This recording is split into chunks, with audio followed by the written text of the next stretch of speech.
Arnaud Dubus, vous êtes sur place. Est-ce que ça remet en cause l'ensemble des réunions ? Ça décale, disons, l'ensemble des réunions. L'ASEAN a un sommet avec chacun de ses 6 partenaires, dont la Chine.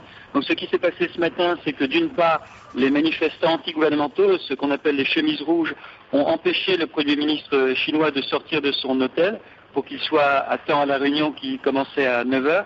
Et par ailleurs, il y a aussi eu un incident entre ces manifestants anti-gouvernementaux et la population locale qui voulait, disons, protéger l'hôtel de ces manifestants.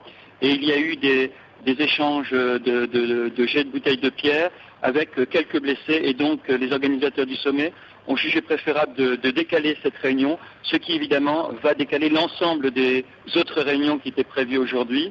Alors, il faut dire aussi qu'il y a beaucoup de forces militaires ici. Il y a plusieurs milliers de Marines qui assurent maintenant la sécurité. Donc, il sera sans doute difficile pour les manifestants de pénétrer dans l'hôtel où se déroule le sommet, même si visiblement le nombre grossit et on dit maintenant qu'il y aurait 10 000 manifestants anti-gouvernementaux à Pattaya. Et visiblement, les protestataires ne sont pas soutenus par la population locale, Arnaud. Non, cet incident qui s'est déroulé ce matin, donc c'est vraiment la population locale de Pattaya qui avait revêtu pour l'occasion des chemises bleues. Donc après les chemises rouges, maintenant ce sont les chemises bleues.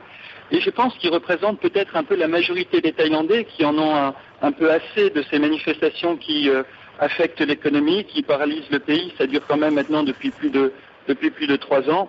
Et ces gens qui ont des petites entreprises locales, qui vivent essentiellement du tourisme, voudraient qu'une certaine stabilité revienne dans le pays et que l'économie puisse redémarrer.